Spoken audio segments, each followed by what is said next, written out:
nak minta tolong kepada kaum kerabat. Tiba-tiba di Taif, orang Taif tahu dah Muhammad sallallahu alaihi wasallam akan datang.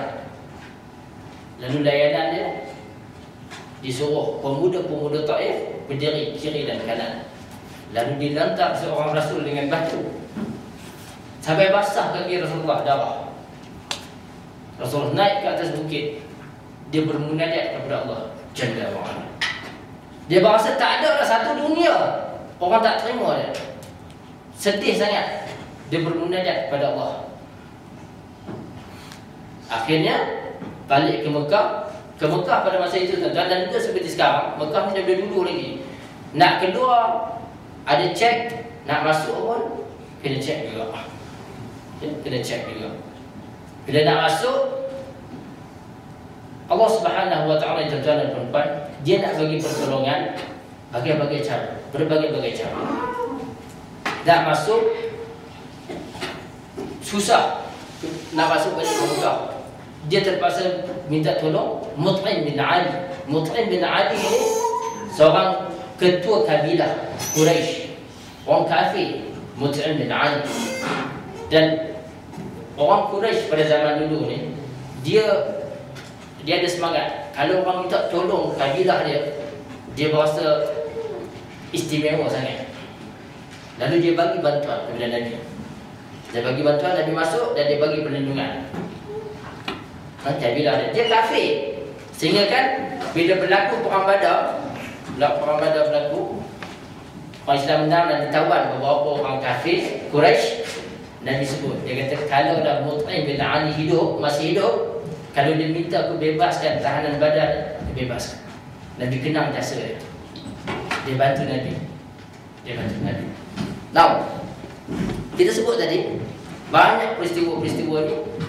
Lalu selepas dia balik daripada Taif, Allah Subhanahu wa taala bawa dia naik ke langit, bertemu dengan Allah Jalla wa ala.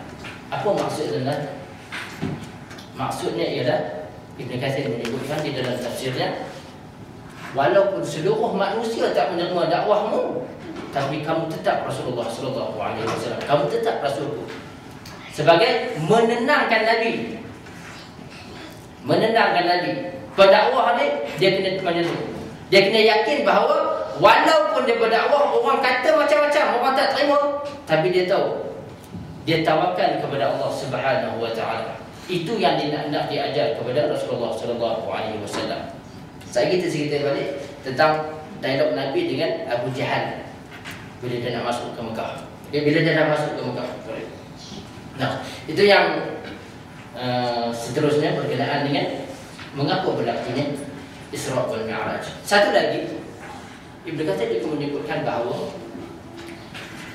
Isra dan Mi'raj tadi kita sebut berlaku sebelum berhijrahnya Nabi ke Madinatul Munawwarah. Nah, tuan-tuan dan puan-puan, ini satu lagi benda yang kita kena faham. Dia nak ke Madinah ni, nak mendirikan sebuah masyarakat Islam, sebuah negara Islam. Yang pertama, orang yang macam mana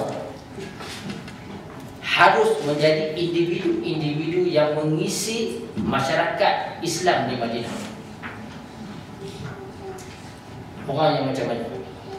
Masyarakat pertama yang akan mendirikan negara Islam di Madinah ni, individu-individunya ni kena macam mana keadaan? Mestilah individu-individu yang iman dia kental. Sebab banyak ni selepas ini fitnah. Atau fitnah ni saya kadang-kadang bila sebut perkataan fitnah, orang Melayu dia faham tak? Fitnah ni orang tuduh kita punya tak baik kan. Sebenarnya dalam bahasa Arab fitnah ni maksudnya ibtila, bala ataupun ujian, cabaran. Itu maksudnya fitnah. Bila di Madinah besok ni akan ada banyak cabaran dan ujian. Jadi individu-individu yang nak dibawa oleh Nabi SAW berhijrah ke Madinah, mestilah iman yang kental. First quality. Quality yang nombor satu lah, hebat. Sebab itu Ibnu Katsir mengatakan bahawa Isra wal Mi'raj ini merupakan penakis. Yang tak percaya berlakunya perjalanan Isra wal Mi'raj ini tak payah bawa. Sebab yang tak percaya tu sama ada dia kafir daripada asal ataupun Ibnu Katsir mengatakan kalau dia beriman pun selepas tu dia murtad, Allah Subhanahu wa taala dah tapis dah. Maknanya yang inilah yang Nabi bawa tu, bawa golongan-golongan yang iman dia kuat. Sebab apa? Sebab perjuangan yang akan dibawa di Madinah bukanlah perjuangan yang mudah. Takkan golongan-golongan yang iman apa, orang iman lilin nak mati tak ada. Dia kena bawa golongan-golongannya iman dia kental. Sebab itu berlakunya Isra wal Mi'raj ini sebagai penapis untuk membawa golongan-golongan sahabat Nabi SAW ni berhijrah ke Madinatul Munawwarah. Nah, dan satu lagi kita baca di dalam peristiwa Isra wal Mi'raj ini, bila Nabi pergi ke dalam perjalanan itu di Baitul Maqdis, dia solat. Dan dia solat di Baitul Maqdis, dia jadi imam, diikuti oleh siapa yang ikut dia solat? Para Rasul sebelum daripada itu. Nah, cuma saya nak sebut sikit lagi berkenaan dengan perkara ini. Dia solat sebelum dia naik ke langit atau dia solat selepas dia naik ke langit? Masa itu.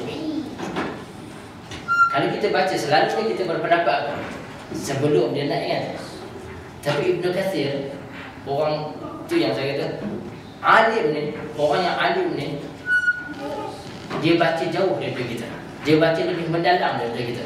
Kita ni kadang-kadang baca tu sebelum dia naik lah, dia sampai di Baitul Maqdis, dia sembahyang kan.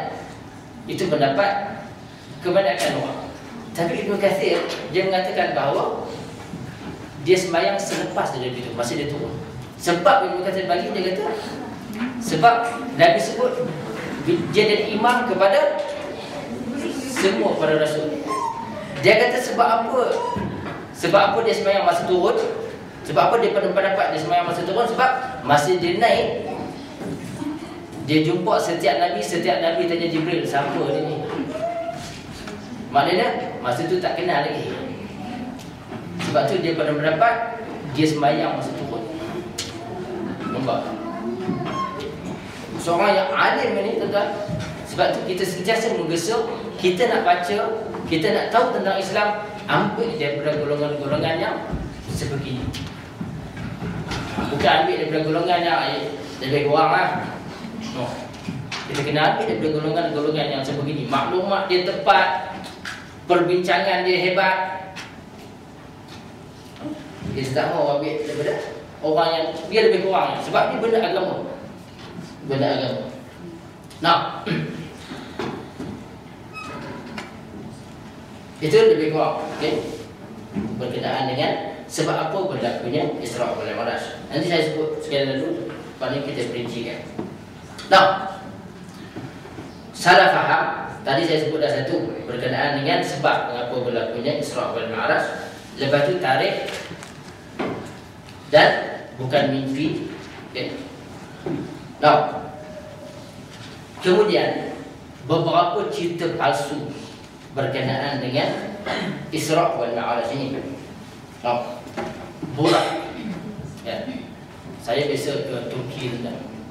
Di Turki ini, di Pekan Izmir itu, dia ada macam pasar seharian, bazar, jual macam-macam. Salah satu benda saya tengok dia orang jual tu, Turki negara sekular tuan. Dia juga tak suka lah pakai tudung semua ni. Tapi saya tengok dia jual satu gambar kuda ada sayap. Lepas tu ada seorang pakai serban dulu. Saya tanya dia gambar apa? Dia kata ni gambar Nabi dengan burak. Orang Melayu pun kita percaya. Kalau saya bagi ceramah kadang-kadang, kalau saya tanya burak ni binatang apa? Ya. Dia selalu cerita macam tu lah. Kuda ada sayap. Kuda ada sayap. Sampai satu ketika saya pernah bagi ceramah di Pulau Batu. Tak mahu sebut macam mana. Malu orang kamu tu. Lepas tu ada sesi soal jawab. Ada seorang pakcik tu